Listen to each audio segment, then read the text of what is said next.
Dans un communiqué, João Lourenço a annoncé sans commentaire son remplacement par le général Antonio Egidio de Sousa Santos. Le 26 mars, le procureur général adjoint du pays avait révélé l'inculpation du général Sachipengo Nunda et de 3 autres officiers supérieurs dans une enquête portant sur une fraude chiffrée à 50 milliards de dollars. Depuis son arrivée au pouvoir en septembre dernier, Lourenço a fait de la lutte anticorruption une de ses priorités. Il n'a pas hésité à limoger de nombreux proches de son prédécesseur, José Eduardo dos Santos, qui lui a cédé les rênes du pays après un règne sans partage de 38 ans pendant lesquels il a mis l'économie du pays en coupe réglée. Un des fils dos Santos, José Filomeno, a été récemment inculpé pour une tentative de détournement de 1,5 milliard de dollars alors qu'il dirigeait le fonds souverain du pays. Sa fille Isabel dos Santos fait, elle, l'objet d'une autre enquête portant sur des virements suspects alors qu'elle exerçait les fonctions de PDG de la compagnie pétrolière nationale Sonangol. Outre ces cas emblématiques, des dizaines de hauts fonctionnaires ou patrons d'entreprises publiques ont été récemment remerciés. Plusieurs autres hauts responsables de l'armée ont été limogés lundi par le président, dont 2 adjoints du chef d'état-major limogé et le chef des services de renseignement extérieur. Cette décision a été prise malgré le vote d'une loi imposée par l'ancien président dos Santos quelques semaines avant la fin de son mandat qui gelait pour 8 ans les nominations aux principaux postes d'encadrement des forces de sécurité. Les relations sont tendues depuis plusieurs mois entre Lourenço et dos Santos.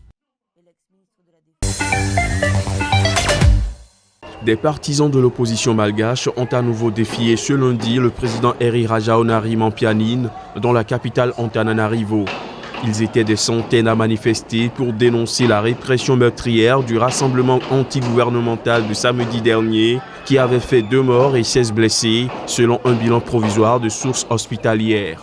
Militaires et policiers en armes ont d'abord interdit ce lundi les accès à la place du 13 mai aux protestataires avant de se retirer en fin de matinée. Le ministre malgache de la Défense, le général Beni-Xavier Rassolofonirina, a expliqué lors d'une conférence de presse que c'est pour éviter les affrontements violents qui pourraient entraîner de grands dommages entre malgaches que les forces de l'ordre ont choisi de quitter la place. Dans le calme, les partisans de l'opposition ont alors pris le contrôle de la place du 13 mai pour y honorer la mémoire des victimes des violences de samedi. Le président malgache qui a dénoncé dimanche soir un coup d'État lors d'une allocution à la télévision et sur les réseaux sociaux a appelé tous les malgaches au calme. Des obus ont été tirés par des terroristes vers des camps de l'armée malienne et de l'ONU à Tombouctou sans dégâts visibles. Selon une source de la mission de l'ONU au Mali, ce sont au total 4 obus qui ont été tirés. Au moins 2 de ces obus ont été lancés dans les environs de la MINUSCA dans cette ville.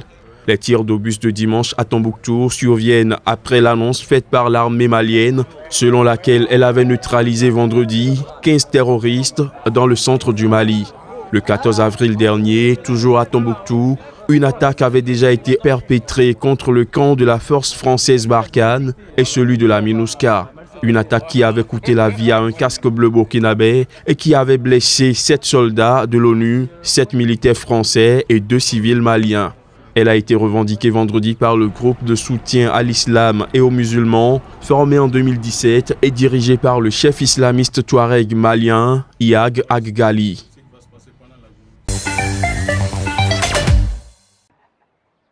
Le stade d'Imojas à Bounamsali et le stade de Mbapelepe à Akwa dans la ville de Douala, capitale économique du Cameroun, retenus comme terrain d'entraînement pour la Coupe d'Afrique des Nations de football en 2019, ont fait l'objet d'un rite de bénédiction effectué par le chef Sawa de Douala.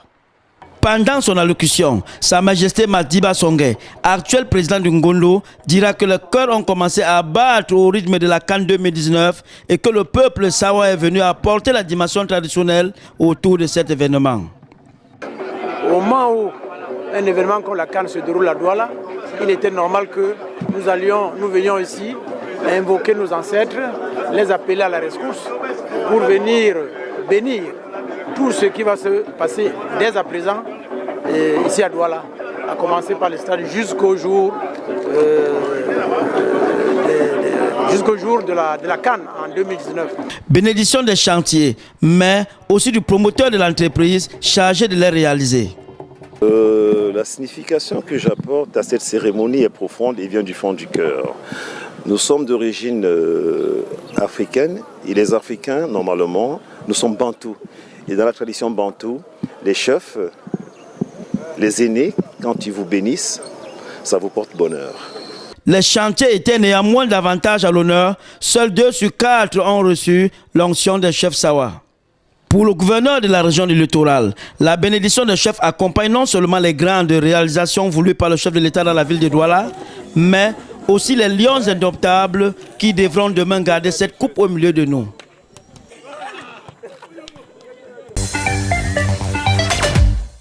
Quatre personnes ont trouvé la mort lors des affrontements qui ont opposé dans le sud-ouest de la Centrafrique le groupe armé Siriri et des éléments de la MINUSCA. Selon une source sécuritaire, l'un d'entre eux était le chef du groupe armé. Les casques bleus sont intervenus dimanche à l'aube pour stopper le mouvement d'éléments armés du groupe vers la localité de Gamboula, dans le sud-ouest du pays. Mais ils ont été la cible de tirs ennemis auxquels ils ont riposté à hauteur du village de Nassolé où les éléments du groupe avaient érigé une barricade. Ce groupe armé Siriri a vu le jour fin 2017 dans le sud-ouest de la Centrafrique qui échappait largement jusqu'alors aux violences qui ravagent le pays depuis 2013. Cet affrontement intervient alors que les provinces de la Centrafrique connaissent un regain de tension depuis 2 semaines.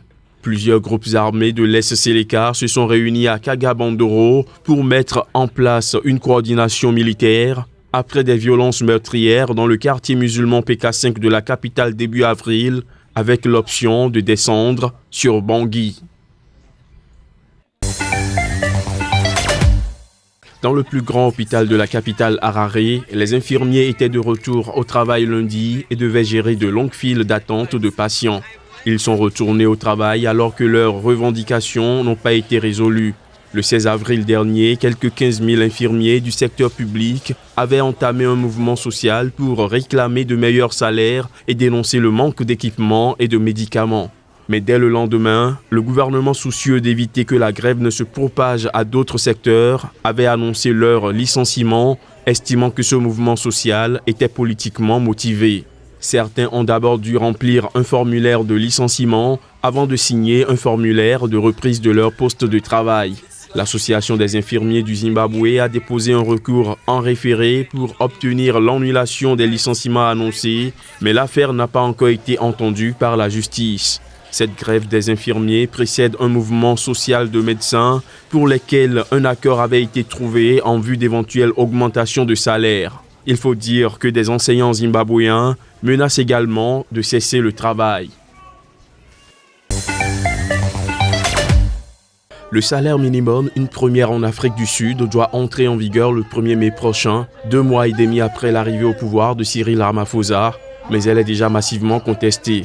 Au moins 10 000 personnes sont descendues dans la rue ce mercredi lors d'une grève générale contre l'introduction de cette rémunération minimum d'une valeur de 20 rands par heure. Les grévistes qui ont également défilé dans plusieurs autres villes du pays, dont le Cap, Durban et Port-Elizabeth, ont répondu à l'appel à la grève de la deuxième fédération syndicale du pays, la SAFTU, qui considère cette somme comme un salaire d'esclave. Le parti de la gauche radicale des combattants pour la liberté économique de Julius Malema s'est également associé au mouvement.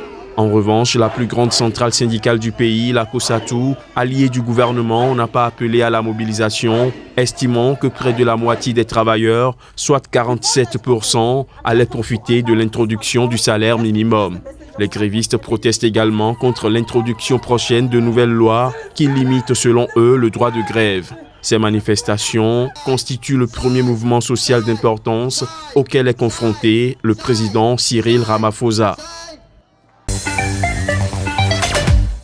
Réunis pour la 5e journée consécutive sur l'emblématique place du 13 mai au centre de la capitale, les manifestants, environ 2000 selon un journaliste, ont mis le cap sur le siège de la plus haute instance judiciaire du pays. Rajao dégage tout de suite, ont-ils scandé. Ceints de leur écharpe aux couleurs blanc, rouge et vert de Madagascar, plusieurs députés se sont extraits de la foule pour déposer une requête en destitution du chef de l'État à la cour, protégé par des policiers militaires en armes. Le droit de déposer une demande de destitution est un pouvoir accordé par la Constitution aux députés, a affirmé la députée Anitrieina Razafimanantsoa. Leur demande déposée, les manifestants sont repartis vers la place du 13 mai, théâtre de tous les grands rassemblements politiques de l'histoire récente de la Grande Île. À 7 mois du premier tour annoncé des élections présidentielles et législatives, l'opposition occupe les rues de la capitale depuis samedi pour dénoncer les nouvelles lois électorales qu'elle juge favorables au seul gouvernement. La Cour constitutionnelle malgache doit se prononcer d'ici jeudi sur la légalité de ces tests qui durcissent notamment les conditions de révision des listes électorales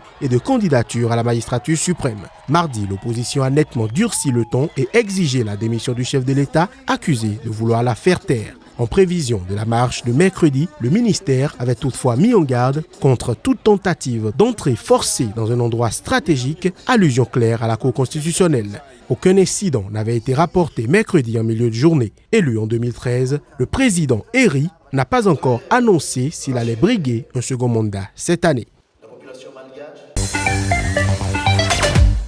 Dans leur ouvrage intitulé « Le CAMES, la nébuleuse qui entrave l'essor du Bénin et de l'Afrique », les professeurs Moïse Laleye et Mohamed Chérif Raimi exposent en 150 pages les nombreux dysfonctionnements, les intrigues, les faux et usages de faux, les aberrations qui émaillent la vie de l'institution universitaire panafricaine et qui font d'elle un véritable couvent où se produisent des miracles. À quoi sert le CAMES dans notre système éducatif? C'est un frein. Est-ce que le Bénin peut aujourd'hui dire qu'il est membre du CAMES selon les thèses du CAMES aujourd'hui? Impossible. Je mets quiconque au défi. À partir de ce moment, tout ce qui est fait tombe. Et c'est pourquoi vous allez voir, notre ouvrage est terminé par la phrase que personne ne dit demain, je ne savais pas. Aujourd'hui, nous pourrons être des incompris. Mais l'histoire retiendra demain qu'au moins on vous l'a dit. On fait même du faux, faux usage de faux. Les établissements privés, savez-vous que c'est 5 millions qui payent pour une reconnaissance de diplôme? Des collègues qui ont fini 7 ans de retraite, 8 ans de retraite, sont promus par le CAMES. Ils deviennent agrégés. Quelle est aujourd'hui la plus-value du CAMES pour notre pays et pour l'Afrique? Où nous avons le système LMD, c'est un gouffre financier pour notre pays. C'est une arriération. Et je vous le dis, c'est le Bénin qui a le plus manipulé le CAMES. Je voudrais rassurer tout de suite que ce livre n'a pas été élaboré ni rédigé dans le sens de régler nos comptes avec le CAMES. Mais c'est pour la prospérité. C'est pour que ça s'arrête. Le CAMES, entendez Conseil africain et malgache de l'enseignement supérieur, est au Conseil inter-État qui réunit 17 pays d'Afrique francophone. Il a entre autres pour rôle de coordonner les systèmes d'enseignement supérieur et de la recherche afin d'harmoniser les programmes et les niveaux de recrutement dans les différents établissements d'enseignement supérieur. 2 prêtres catholiques et au moins 16 fidèles ont été tués dans l'attaque d'une église attribuée à des éleveurs dans le centre du Nigeria. En représailles à cette attaque, 11 musulmans Haoussa ont été tués par une foule en colère à Makurdi, dans la capitale de l'état de Benue, dans le centre du pays. Les attaques ont eu lieu dans différents quartiers de la ville et le bilan pourrait encore augmenter, car certaines victimes dont les corps ont été calcinés n'ont pas encore été retrouvées. La foule a également rasé les 2 mosquées du marché de Makurdi. Suite à ces événements, le Parlement nigérien a convoqué le président Muhammadu Buhari afin qu'il s'explique sur les mesures prises pour enrayer la violence grandissante dans les États du centre du pays. Selon le président de la Chambre, les membres de la Chambre basse du Parlement, la Chambre des représentants, a également voté ce mercredi en faveur du remplacement des chefs de service et conseillers en sécurité de l'armée. Par ailleurs, selon une organisation américaine spécialisée dans les conflits armés intitulée Armed Conflict Location and Event Data Project, la plupart des violences du centre du pays se sont produites dans l'état de Benue où quelques 385 000 personnes ont été tuées depuis janvier.